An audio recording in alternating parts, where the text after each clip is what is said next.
Good morning, everyone, and thank you for joining. We're expecting a few more participants to join us shortly. So we'll begin the session in few seconds.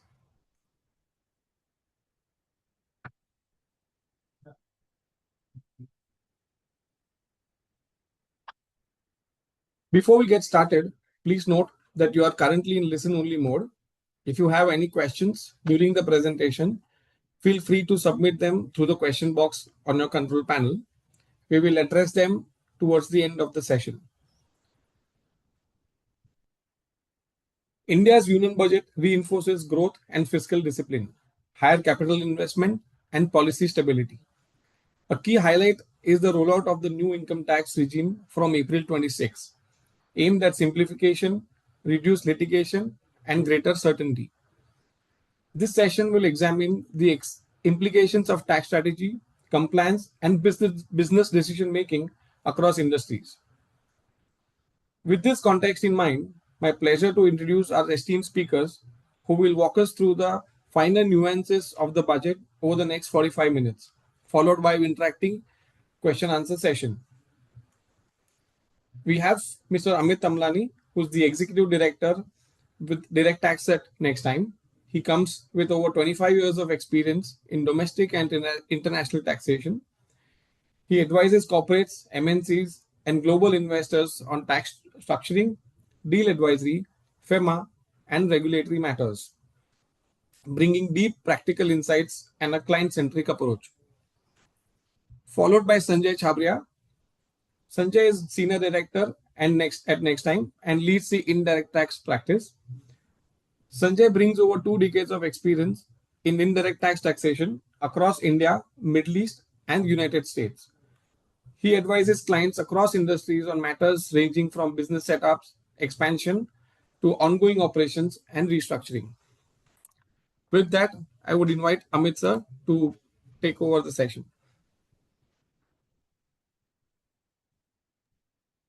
Yes, thank you, Jiten, and good morning, everyone. Welcome to the webinar, and thank you for all of you for joining this.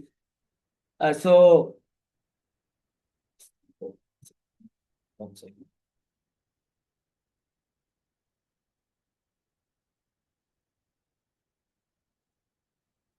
One sec, I'll just share the slide again.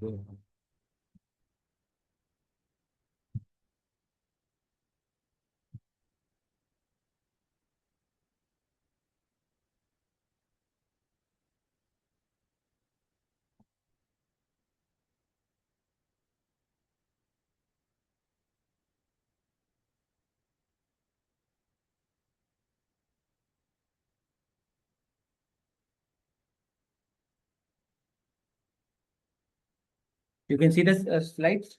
Yes, Amit, we can see it. Okay, great. Okay. So thank you everyone again.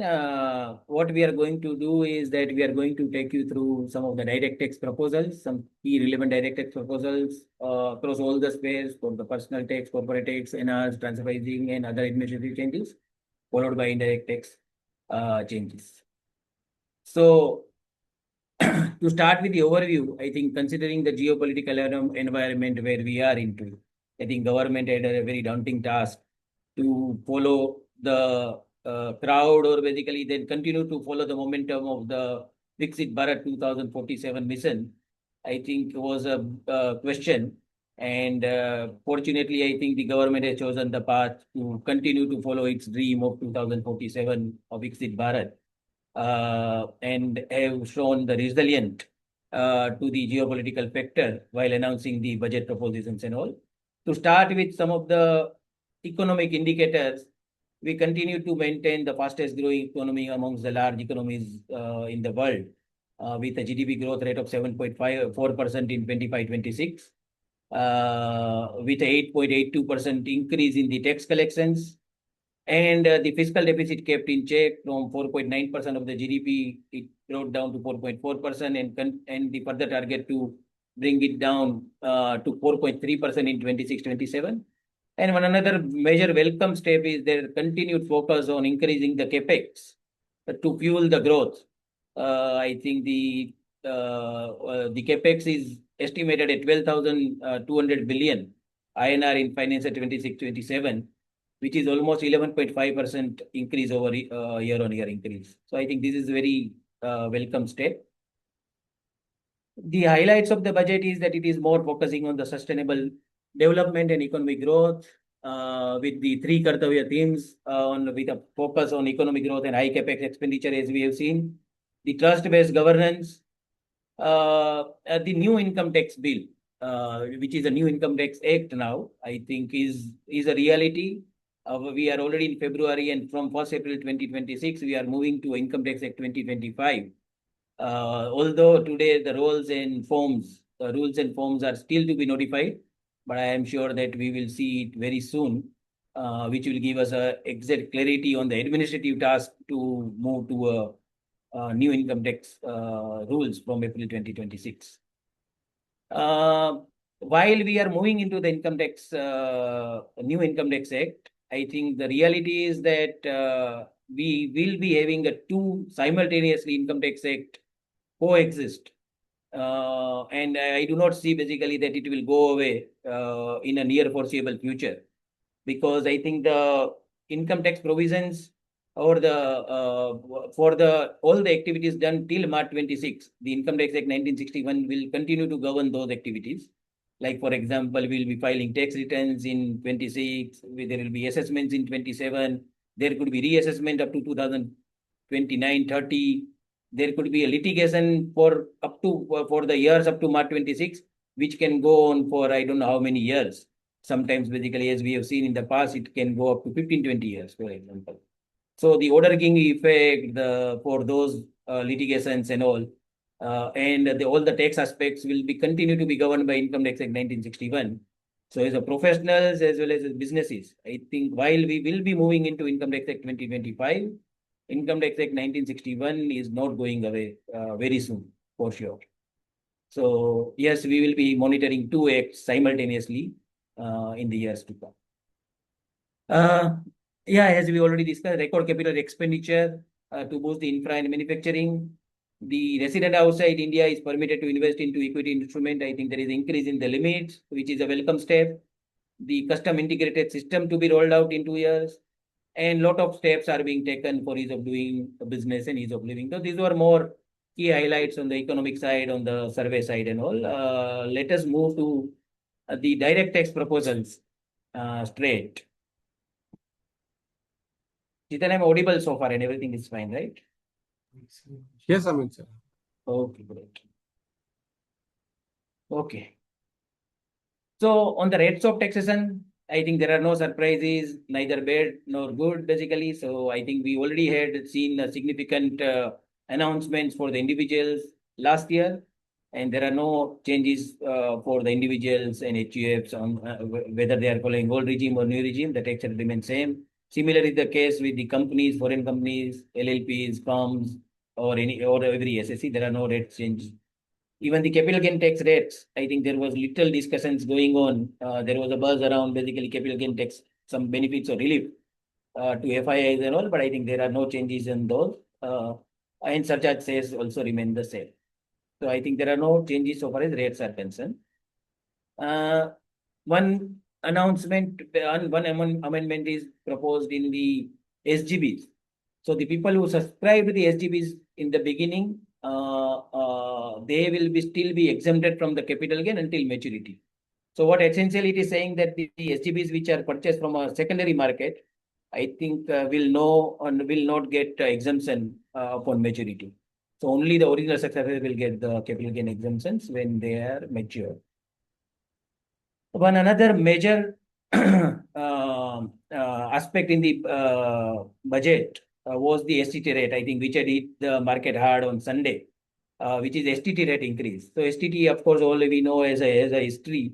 The STTs were introduced to say that the capital gain tax was exempted in those years, and in lieu of that, STT was introduced. The STT continued. It was in fact increased little bit in between. Then we have capital gain tax. Then capital gain tax rates increased, but the STT continued, and now STT is further increased. Although I am sure it is only on the F&O segment, not on the regular equity. I think the objective what government is saying is that to curb the speculation, the STT rates are proposed to be increased. So on sale of options to be payable by seller, it is increased from 0.1% to 0.15% of the option premium. In case of exercise of option, it is increased from 0.125 to 0.15%, which is almost 20% increase. And in case of sale of futures, it is increased by 150% payable by seller, where basically the existing rate is 0.2%, which is increased to 0.02% to 0.05% of the traded price. So this is one major change which has happened in the equity market. And now this is one of the most important announcement which is affecting lot of taxpayers, the corporate taxpayers basically. So last year when the government announced the significant benefits and thresholds and tax rate benefits to individuals, to mandated them to move to new regime instead of totally scrapping old regime. I think this year government has tweaked the MAT regulations or MAT aspects, forcing the old companies to relook at whether they should be going to a new regime or not, which is basically the government's target, is basically to ask the companies to follow new regime as early as possible. So what is in store under the MAT? I think one maybe a good thing is that the MAT rate has been reduced from 15% to 14%. Okay, that is one thing. The MAT is, of course, not applicable to the companies which are following the new regime. For the old regime, the rate is reduced from 15% to 14%. As we all know, the MAT credit was available and is available for the people following the old regime, which will not be available from 1st April 2026. So the companies which are following the old regime will continue to pay MAT, but the MAT credit will not be available after 1st April 26 to those companies. The companies which, and in fact, other way, that the companies which were not, which were into the lower tax regime, the MAT provisions were not applicable. And earlier, the MAT credit was not allowed to be carried forward when the people opt from old regime to new regime. Now, in fact, they have allowed the MAT credit to be available even under the new regime with some restrictions. So now what is the restriction or how it will be utilized? So the MAT utilization will be that the earlier the MAT, of course, can be utilized or set off based on the difference between MAT and normal tax. Now, in fact, they are simply saying that that is taken away, and they are saying that because there is no MAT applicable to the new company, the MAT credit available up to March 26 will be carried forward to a company following new regime, and they can offset up to the extent of the 25% of tax payable on the new regime, basically. So we have taken the example in the next slide, but what they are essentially saying is that the new companies following, the companies following the new regime, they will be able to offset the MAT credit to the extent of the 25% tax payable by them. And the remaining MAT credit will be continued to be carried forward up to 15 years. And that 15 year will be counted from the date when the original MAT payment was happened, basically. So that is how the scheme is. For the foreign company, I think it is continued the way basically it was earlier, with some exemption available now for the foreign companies that the MAT is, in fact, which is more clarificatory that the foreign company is not required to pay MAT when they are following the presumptive taxes. So I think MAT is one of the major amendment. Some of the matter for reflection here is particularly the transitional year, because I think these amendments are taking place from 1st April 26, which is tax year 26-27. What will happen to the transitional year? Whether any advantages are the companies who want to opt for the new regime in 25-26 itself. I think there are some question marks are raised in this. But the idea, of course, is of the government is that the companies are mandated to move to the new regime as early as possible. We'll see the one of the illustration to explain this further. So suppose say in financial year 25-26, there is a book profit of 100 and there is a taxable profit of 40, and you have already existing MAT credit of 25. What will happen if old regime is continued? So you pay tax on book profit, which is 15%. Going forward, it will be 14%, but this year it is 15%. And tax on normal income is 12. So essentially, you will be paying tax 15 only. And basically, the new MAT credit is generated of 3. So now your total MAT credit available is 25 plus 3 is 28. Suppose if you opt for the new regime in March 26 itself, then of course there is no book profit tax because MAT is not applicable to companies of following the new regime. There will be a tax on the normal, which is 22%, on the book profit of 40, which is 8.8. But the MAT credit will be entirely lost. So there will be write-off of the MAT credit which was available of 25. That is what is going to happen if we are transitioning in March 26. Suppose if we are transitioning in March 27, then I think again the book profit is again not applicable. We are transitioning into a new regime. Book profit is not applicable because there is no MAT applicable on the companies following the new regime. The normal taxable income is 100, on which you pay tax at 22%, and you are allowed to utilize the 25% of the 22 as a MAT credit out of this original MAT credit carry forward of 28. So basically, you are allowed to use 5.5 as a MAT credit. The tax essentially you will be paying is only 16.5, and you will also be allowed the balance MAT credit of 22.5 to be carried forward in the subsequent year. I think that is how basically this is designed. And the time is for all the companies who are following still the old regime due to various reasons, including one of the major reason was the MAT credit availability and set off against the normal tax liability, and thereby the effective tax rate while still higher, but the cash outflow was little lower to the extent of the MAT credit they were able to utilize. I think those companies and even the companies which have some tax holidays, because the 14% MAT will become your final tax without actually having the carry forward benefit. We need to really review impact analysis of this provision and see in the year in which probably we may have to move into the new regime. So this is going to be a very critical. It's like made another major amendment in the budget, and I think we have seen Income Tax Act 25 now again coming out with so many amendments. And like Income Tax 1961 also, we have already 22 amendments in Income Tax 1961 at the fag end of the closing of 1961 Act. So the legacy continued of making amendments in the old Act and all. I think there is a significant amendments have been made in Income Tax Act 25 also. So buyback tax is one of the major amendment or proposal in budget 26 is there. So as we all know, prior to 2013, buyback was taxed as a capital gain in the hands of shareholders. Then there was the buyback tax was introduced in 2013. Then there was a lot of abuse of the buyback tax provisions as against the dividend when dividend became taxable. Because then buyback was becoming more beneficial, and there was a apprehension that some of the promoters were trying to abuse the repatriation through buyback route. And hence, basically, they revamped the entire buyback regime in 2024, in fact, the last year only, where the buyback tax was removed and the entire buyback proceeds were taxed as a dividend in the hands of the shareholders, basically. And even the cost was not allowed, it was allowed as a capital loss separately. So the entire gross proceeds of the buyback was taxed as a dividend, and the tax was almost as high as 36% for many of the shareholders.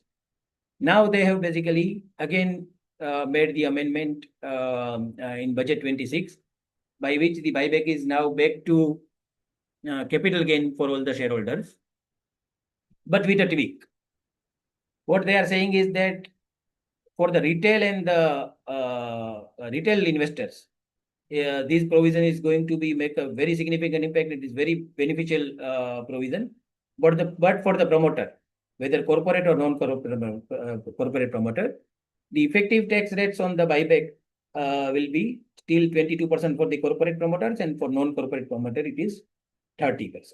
So what essentially I think we will see in the next slide, further thing on the 26 announcement with the tabular explanation.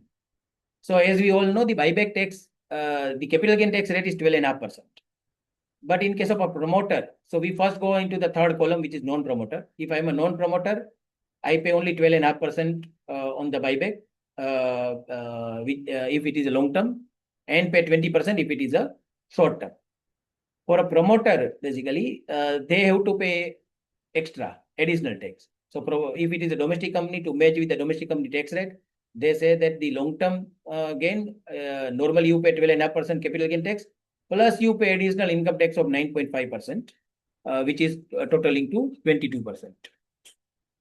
In case of short term, additional tax is only 2% to match with 22%. And the the promoter, which is not other than domestic companies, which may include even the foreign companies and all other shareholders, promoter shareholders, where they have to pay additional income tax of 17.5% to match with their tax rate of 30%. And in short term, they have to pay additional 10%. So effectively, they will be paying, the domestic company will be paying 22% on the buyback capital gains. Although the cost, the advantage here is that the cost will be now reduced, which was earlier basically allowed as a capital loss. Now basically you can reduce the cost and the net amount basically you will pay the buyback tax. Now here, so and what is the promoter? I think they also clarified what is the promoter. So promoter for a listed company, whatever is there as per the SEBI guidelines, and for the non-listed, it is either as per the Companies Act or person. They also define the person holding more than 10% shareholding will be counted as a part of the promoters when it comes to the unlisted companies. So this is one major change in the buyback regime. The matter for reflection here is again for the foreign companies and the non-residents, whether they will be entitled to treaty benefit. I think earlier also before the when it was treated as a dividends, the various foreign companies were trying to say that it is an extinguishment of right and hence they will be able to take the treaty benefit for the grandfathering clause on the capital gains, even though the India termed it as a deemed dividend basically. Now, in fact, those trend, that trend will get further strengthened with the buyback tax itself is considered as a capital gain in the income tax act itself. So I think the treaty benefit should be available for the grandfathering person. And most of the treaties otherwise are saying that the buyback, the capital gain will be followed as per the domestic tax laws of the country. And to that extent, I think for the promoters, I think 22% or 30%. For the foreign promoters, in fact, it is 30% is a reality. So in foreign companies case, I think the only probably good thing is that instead of paying 35%, they might be paying 30%. The another thing which seems to have remained is that normal dividends, there is a capping of the surcharge of 15%. So your effective tax rate in dividends is 36%, whereas in buyback, basically it can go up to 39% also for the other than domestic company. On the positive side, I think against the buyback gains, you will be able to utilize. That is how, because there are no restrictions to utilize the other capital losses against these buyback related capital gains. So sometimes for the promoter, the buyback basically is chargeable at 30% tax, whereas you have, say, capital loss arising on 12.5% related items, you should be able to set up. There are no restrictions as of now, basically the way it appears in the fine print. So that was more on buyback. These were major two amendments which had happened. One another major announcement by the government. Of course, these will be subject to those notifications and all. But the idea is to allow the foreign companies to use the data center services from India, because I think data center creates a lot of infrastructure and capex and the employment generation. What the government is trying to say is that the foreign companies using the data center should be given some assured environment from a tax certainty perspective. And that's where they are saying that the eligible companies, which is notified foreign companies, who are procuring the data center services from a notified data centers, even though their income is accruing or arising or deemed to accrue or arise in India, if at all, if it is deemed to accrue or arise in India, then that will be exempted. The conditions are that the foreign company should not be owning or operate data center infrastructure on its own. They have to use the data center service, the specified data center service provided in India, provided by the Indians. Whenever they are selling to the Indian users, there is a condition that they should be selling through Indian resellers only. And the good thing here, if you see, is that the exemption is valid up to 31st March 2047. So directly, I think it is one of such tax holiday which is announced, which gives this kind of certainty that the exemption will be valid up to 31st March 2047. I think mainly because I think lot of capex and lot of planning goes into setting up the data center, and the government want to give them certainty that you will be able to enjoy the tax holidays up to for another 20 years. So that is how they have correlated with our Viksit Bharat 2047. In fact, they have further said that if the group company is providing the data center service to a foreign company, they also introduce the safe harbor of 15% cost plus 15% of the cost. So this is one very major welcome step, and we'll see what kind of companies and what is the and who will be notified and all very soon. Some other exemptions to the foreign companies, income from providing the capital goods to Indian contract manufacturer for electronic manufacturing. So that income will be exempted in India. In fact, there also the exemption is valid up to 2030-31. Again, little certainty is provided almost 4 years, 5 years. The capital goods ownership, the conditions are that capital goods ownership remain with the foreign company, but asset is under the control of Indian manufacturer, and manufacturer is located in the custom bonded warehouse. So this is specific set of people whom they announced this exemption to the foreign companies. One another the exemption provided to the individuals who are non-resident, say for 5 years they were non-residents. They are coming to India for first time for the services under the government notified scheme. So there has been an issue that whenever non-resident becoming a resident, and if he is coming for a government notified scheme, then basically they will continue to have the exemptions of their offshore income up to another 5 years. So basically, once we become resident, in any case, RNN or the foreign income is not taxable in India, but those window is available only maybe couple of years. Now they are saying that it will be available for the 5 years for the individual who are coming for the government notified scheme. GIFT City has another exemption, I think, is for the GIFT City. GIFT City has been the continued focus. A lot of announcements and benefits and exemptions have been granted in the past. They continued those reforms for the attracting the companies to come to GIFT City. So earlier, the units in IFSCs were enjoying the tax breaks of 10 years out of 15 years. They have straight away taken it now to 20 years, 20 consecutive years out of 25 years, the exemption for the units in IFSC. And for OBUs, instead of 10%, now they can enjoy the exemption up to 20 years. In fact, they have gone further, saying that the income of the unit from IFSCs after the exemption period is over will be taxed only at 15%. So they also given the stable regime even after the exemption that this is what is the tax that you will be paying if you continue to operate out of the GIFT City. So this is another move, a step for to attract the people to GIFT City.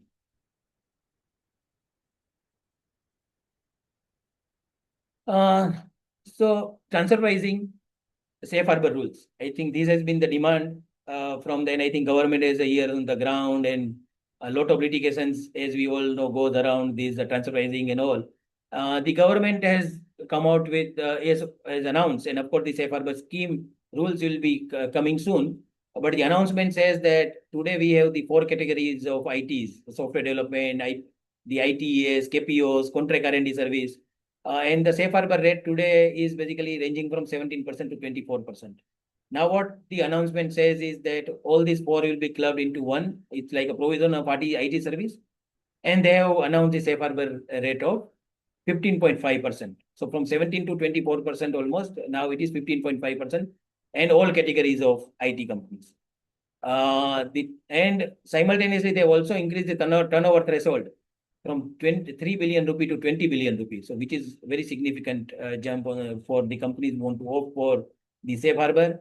Earlier, you need to opt the safe harbor every year. Now, in fact, they have said that once safe harbor opted, it can continue for 5 consecutive years. It also has tried to come out with saying that it will be more. Of course, we'll see the safe harbor rules when it comes, but the government commitment is that it will be rule based and non-discriminatory acceptance by the tax authority. So it is what they are saying essentially is that it will be more like work like a faceless and rule based, and a little discretion will be available with the tax authority to reject. This is very welcome step. It supports the objective of India as a global digital service hub. So this is one very major announcement. The another safe harbor is also now introduced for the non-residents who are into component warehousing for the electronic manufacturing companies in bonded warehouse, where they said the safe harbor rate of profit, where they are expecting safe harbor profit of 2% on the invoice value. And as we discussed earlier, the safe harbor is also extended to data center service provider, where they are asking for the 15%. So this is a major revamp.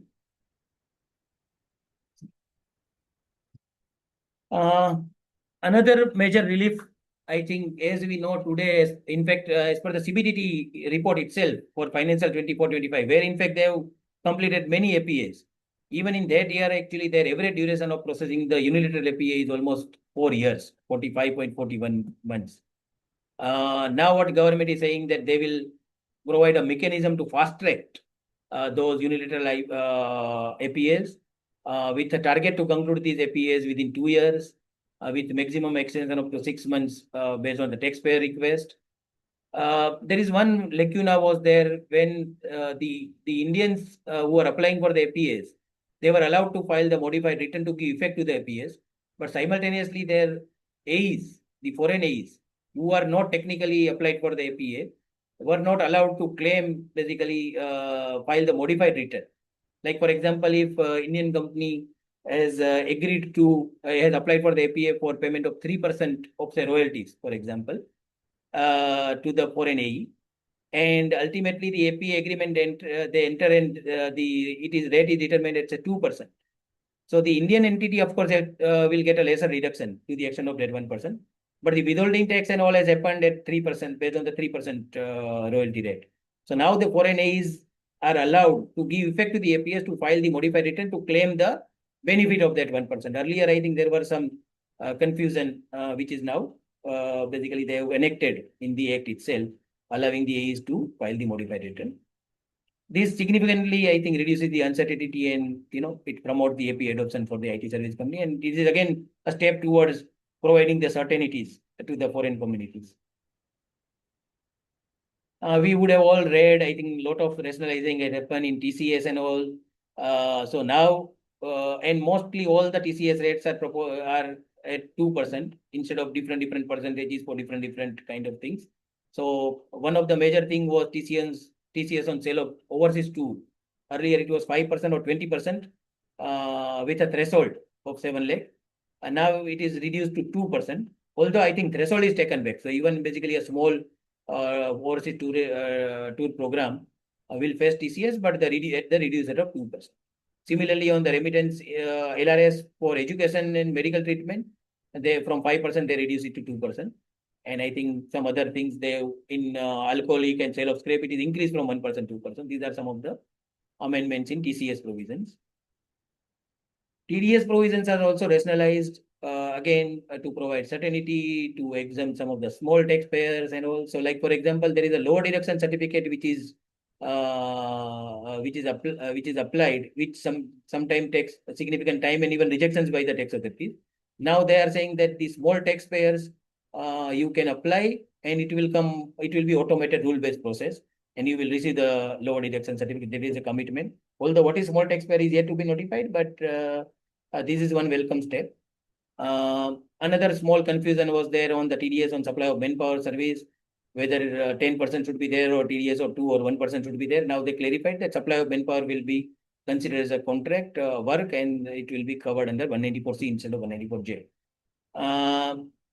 Another thing, whenever residents are buying properties from non-resident, they were compelled to apply for 10 for withholding the taxes while making payment to non-residents. I think that is been done away with. You can use your own pen to pay the TDS. And this is another welcome step. Then there is a Form 15G, 15H. Every person, whoever wants to file Form 15G, 15H, they have to file to each and every company from where they are receiving in security interest or dividends and all. Now they are saying that you need to only file it with depository instead of multi-level company. So this is another good to simplify it further for the small taxpayers. On the return of income, there is one small change has happened. I think instead of 31st July, the taxpayer is having a business income, but not liable to tax audit. The earlier deadline was 31st July. Now it is extended to 31st August. So for the business income payers, I think they are getting one additional month window for filing their original tax returns. there was a lot of discussions and lot of representations on revised return, where basically many of the companies were getting only 1 month. For example, some of the companies were facing the transfer pricing. The deadline was 30th November, and the due date for filing the revised return was ending on in December itself. So 9 months from the 9 months. So which is now they've extended from 9 months to 12 months. So now you can file your revised return up to March instead of only December basically. Although if you file after December before March, you need to pay a nominal fee of 1,000. And if income is more than 5 lakh rupees, you need to pay a fees of 5,000. Another welcome step in the updated return is that earlier the updated return was only allowed to file to for the increase in the tax rates and all, or increase in the taxable income. Now they have permitted the reduction in loss also can be done through updated return. The another amendment, they are saying that they will be even allowed to file the updated return post initiation of reassessment proceedings. Also, this is another major welcome step, because I think whenever reopening is happening, it can go into litigations and all. So they are allowing one in fact window to the SSC to file the updated return, because they would know the reasons for reopening by that time, and they can decide, they can make up their mind and offer the same in the updated return itself. Of course, it comes with a cost. So apart from whatever normal additional tax you pay for filing updated return, you need to pay 10% higher in such cases. Now, there are some amendments are proposed, which are mainly to overrule, some of the tax rulings in favor of the SSEs and all, and some of them are retrospective also. So lot of views and cries around this is there, that how again government is coming with a retrospective amendment and all. But I think the government is very clear that it is more towards providing a certainty at least for going forward. And for the past also, what they are saying is that basically wherever there are some small technical glitches because of which the matters are going against the revenue. In fact, they are saying that when we allow, like for example, amnesty and disclosures and all schemes to the taxpayers, I think this is a amnesty for the tax department in some cases.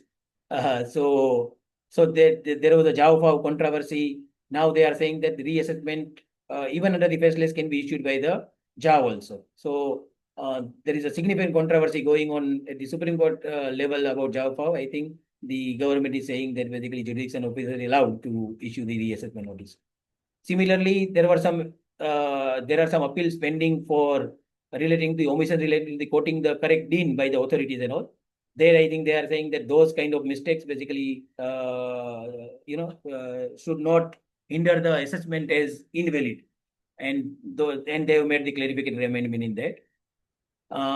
In another case, I think in clarification of the competition of 60 days, there was only 1 day issue was there based on which some technical interpretations and the matters are pending before the court.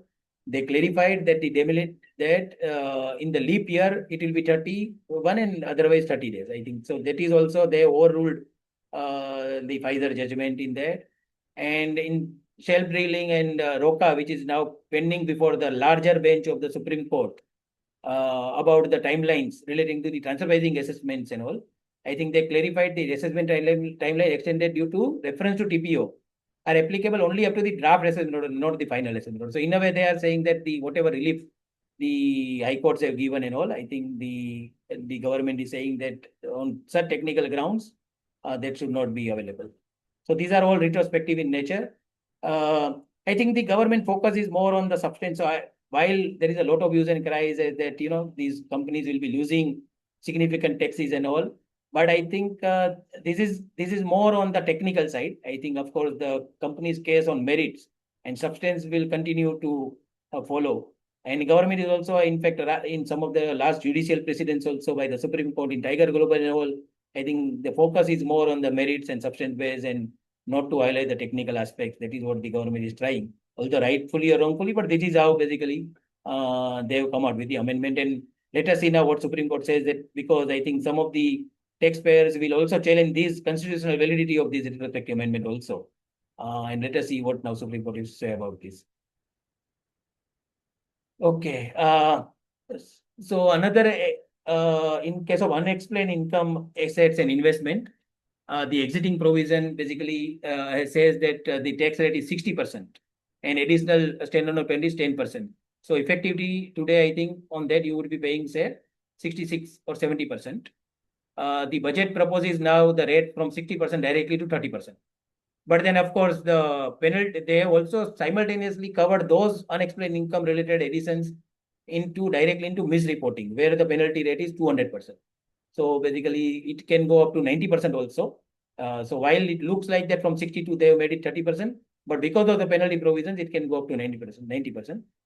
One thing what they have announced is that if you come for immunity, so if you accept and don't prefer the appeal and pay the taxes and additional taxes, then basically we will restrict the penalty to 100% only instead of 200%. So effectively, it is coming to 120%. One another major amendment is that the penalty will now become a part of the assessment itself. So assessment order earlier, basically penalty order was coming separately.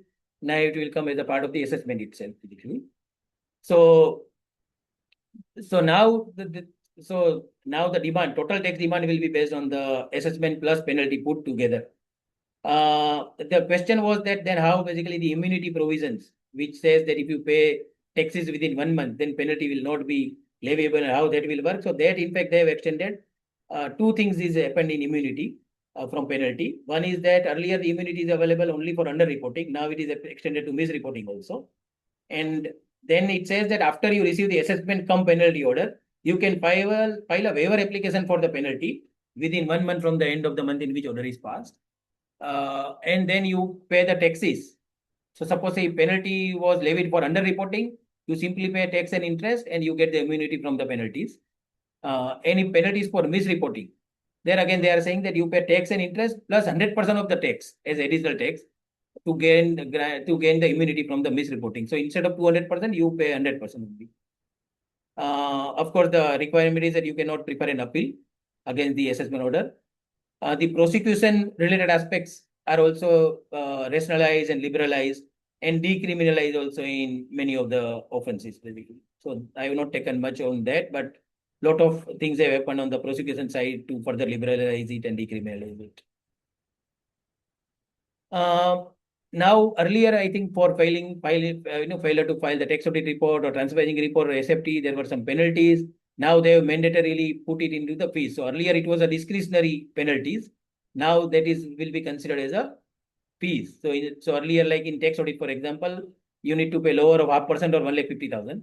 Now you pay basically a mandatory fee of 75,000 to 1,50,000 depending on the period of delay. So instead of now penalty, it will be a fee. One good thing, I think now it is no longer named as a penalty, and since it is a fee, it is not covered by the explanation to section 37, and hence basically you may be able to claim those fees as a tax deductible expenditure unless basically government amends something. So I will take this as my last slide, which is very important for the small taxpayers on disclosure of the foreign assets.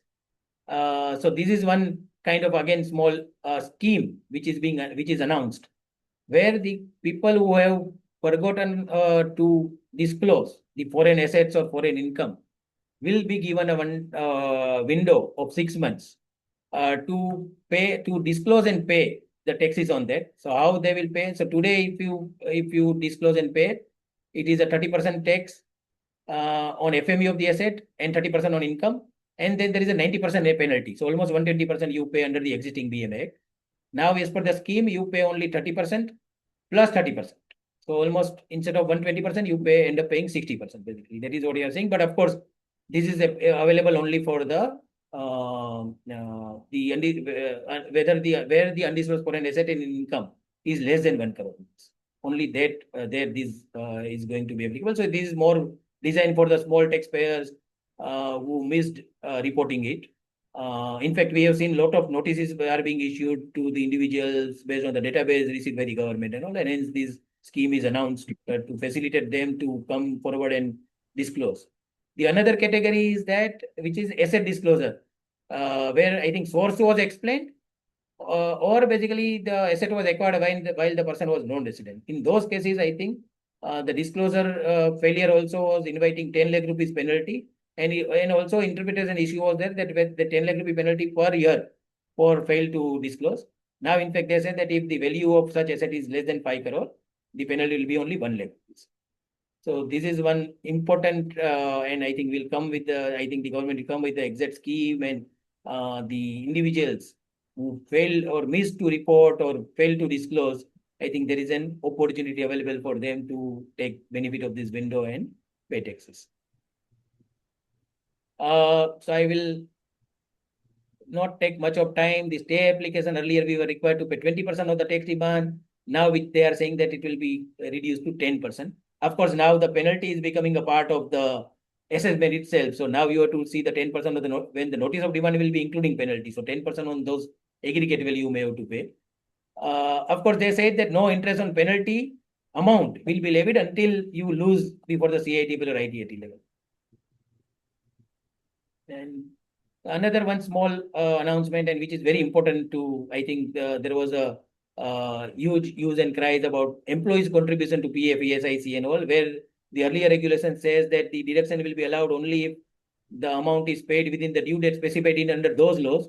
Now they have basically said that so far as you pay those employees' contribution to PF and ESIC before filing the return of income or due date of filing of return of income, you should be able to claim that as an expenditure. And there is another amendment which says that the interest expenditure today, in fact, against dividend income under section 57 in the erstwhile provision, in the new provision, you can claim only up to 20% of the interest expenditure against the dividend income. Now they say that dividend income will be taxable on gross basis and no interest expenditure will be allowed. So this is the amendment. So I think this is it from the direct tax perspective, and I will be happy to take question answer at the end of the session if time permits. Thank you everyone for your patience. Sanjay, over to you. Thanks, Amit. Can you just confirm if you can see my slides? Yes, I can see. Sanjay. Yeah, thank you.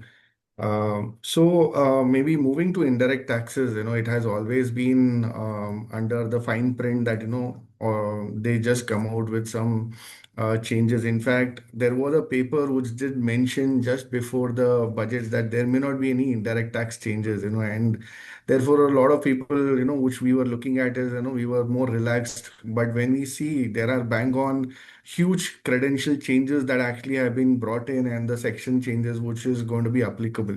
So most of that, in fact, the theme that the government is actually running towards from indirect tax perspective is that they want to run towards a trust-based system and maybe try and promote more of ease of doing business and maybe ease of living. In fact, when I was looking at the policy document, I was surprised to see that there is a reduction in GST, collections. In fact, maybe my last seminar when I was trying to talk about that, since there was a reduction in the, personal taxation, we would see that, there is going to be GST collection and maybe we'll have more numbers, which is going to surpass the income tax or the corporate tax collections put together. But when we saw this time, there was actually a reduction. When I actually went back and did my some research around it, it was more on the rate rationalization that they actually brought in during, during the mid-year. And maybe, in fact, I did also notice that there is 62% surge of refunds. Most of them, when I actually did a more threadbare research, I understood that it was more related to the inverted duty structure related to pharmaceuticals and packaging industry. So eventually we see that the government was open enough to, give back the refunds and the amount that was actually given to them. And maybe the consumption pattern also was affected. And therefore, at least the way I see, this is more a temporary adjustment. And I hope to see that the GST collection is going to rebound. And also more that, since there are more refunds and things that I'm going to talk about, there have been changes and amendment that are being proposed, which is going to at least cater to more refunds in the coming years.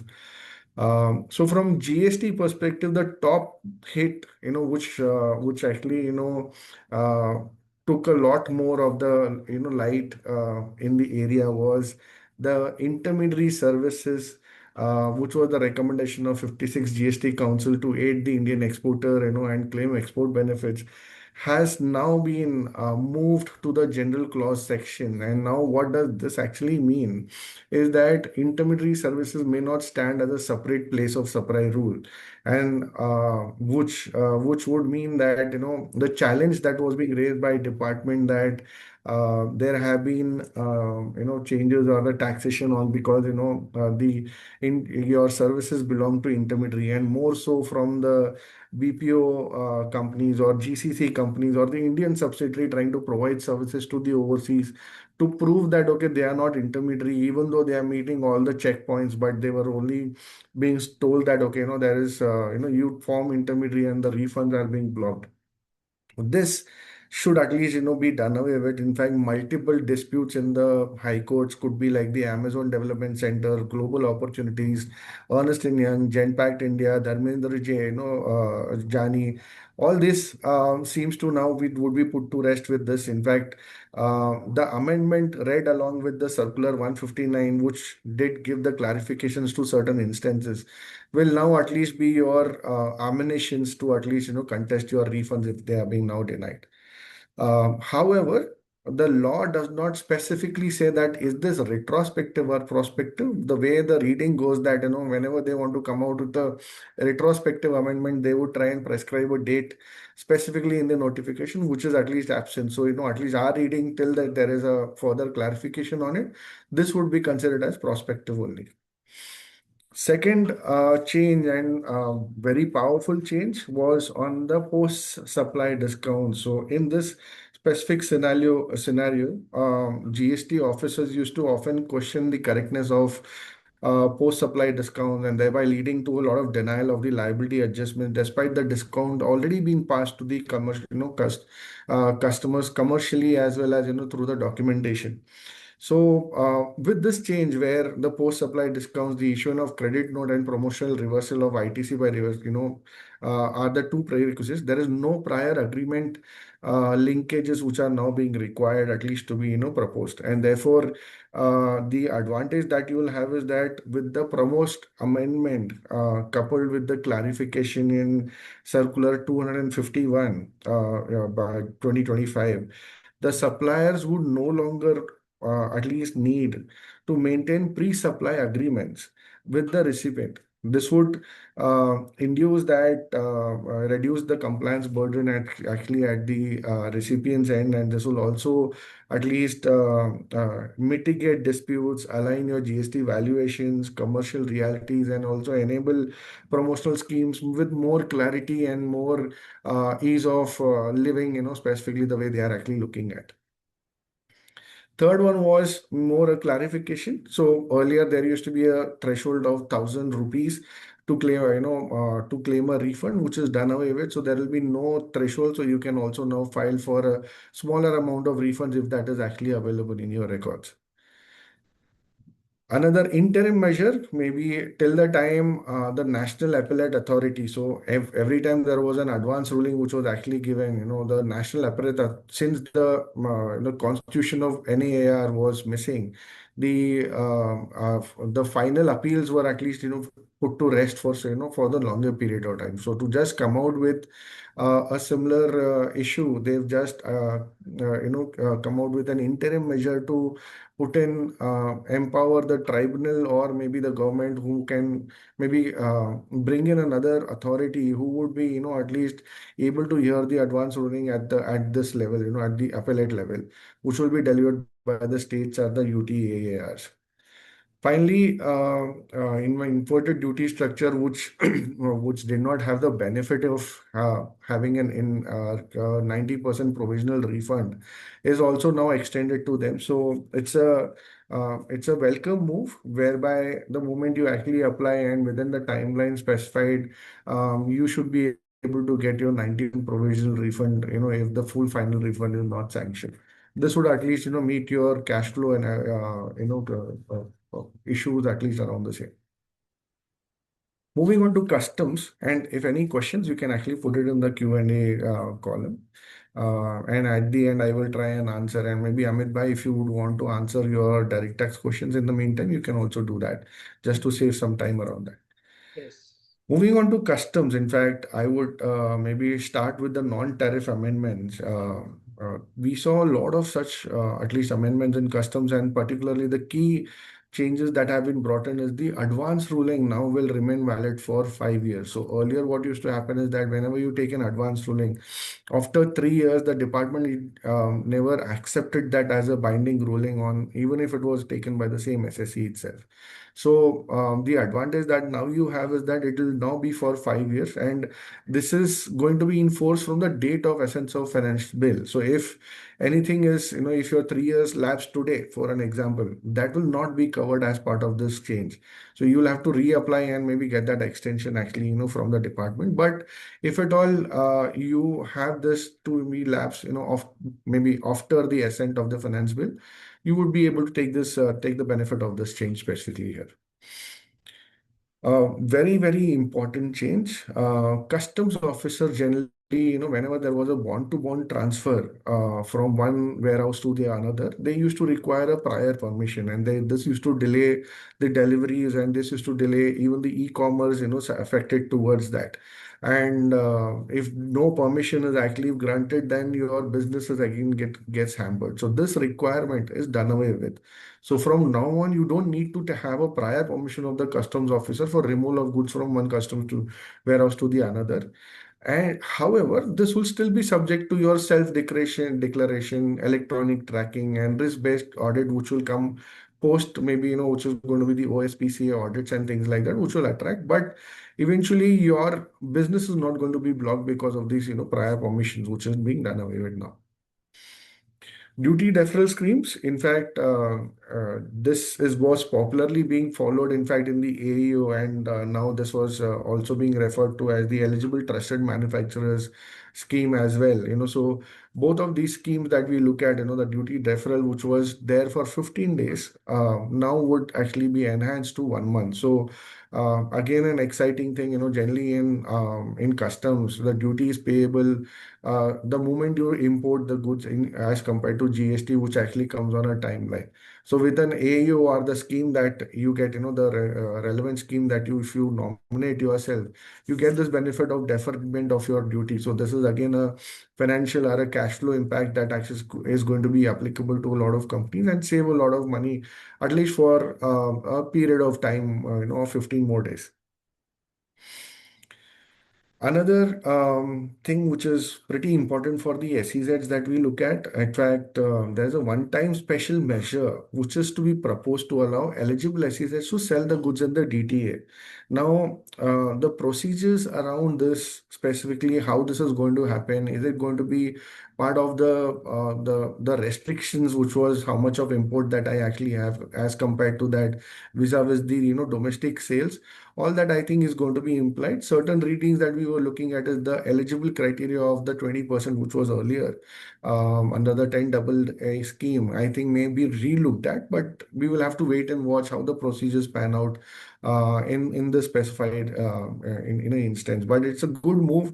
If at all you have to remove certain goods which are not being not functional the way they had to act function, or maybe sell certain things within the domestic tariff area, you would be able to do that at least as a one-time special measure.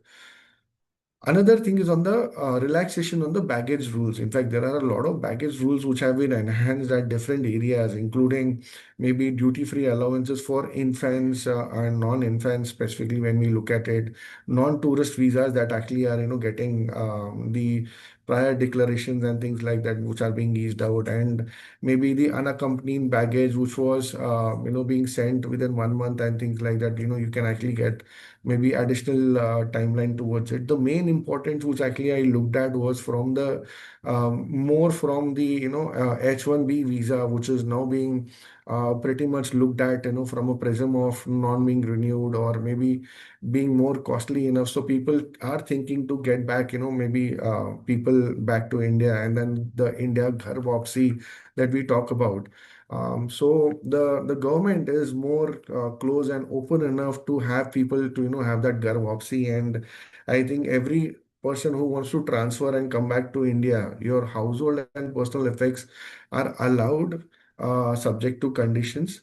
and the maybe intimation, the value of the articles that you will bring around, also the value is increased. In fact, the jewelry that was earlier being permitted, if you stayed in overseas beyond 1 year and you want to come back, for females it was at a lower level. Now it is increased to 40 grams, and for men it is now 20 grams of gold also, which you can actually get back. So lot more things, maybe a ghar wapsi time for a lot of people who left India and would want to come back. The law has also been at least amended to maybe join hands with that. Certain trade facilitation measure, like I did mention, moving towards trust-based system. You see that the trusted importers are going to face more minimal cargo checks. There will be faster clearances on the import goods by the trusted importer again. On ease of doing business, we see that the removal of cargo export, where whenever you had to export goods through cargo, they were limited to 10 lakh as such, and that limit is now being removed. So you can maybe remove your cargo through courier based, that we look at least, for without any limit for now. For food, animal, plant, cargo, and the other CIS and things, most of them are now going to be operational through a single window. More AI systems to be come in, custom integrated system to be launched within 2 years, and more technology-based review, which is going to move from a more manual base, at least that we look at.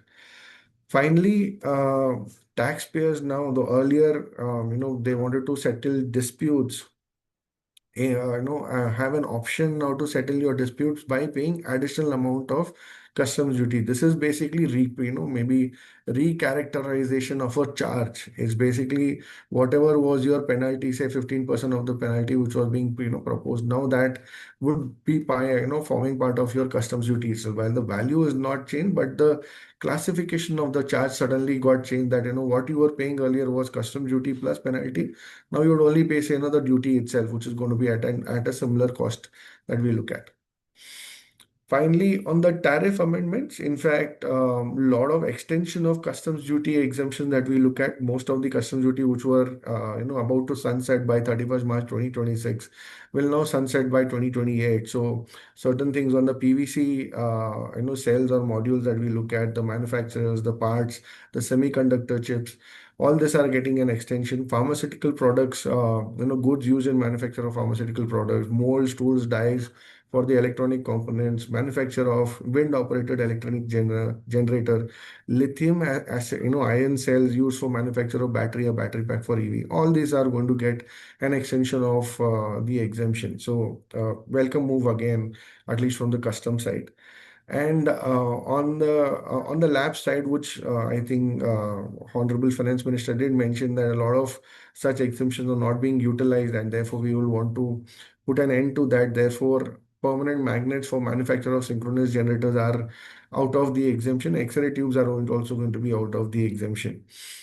Additional sunset clause, which is being prescribed, that some of these duties will by end by, say, by 31st March 2027. That includes most of the gold and silver ornaments and the bars and things like that that we were looking at will now have an exemption limit of additional 1 year, after which that there will be a sunset. Finally, the customs tariff amendments.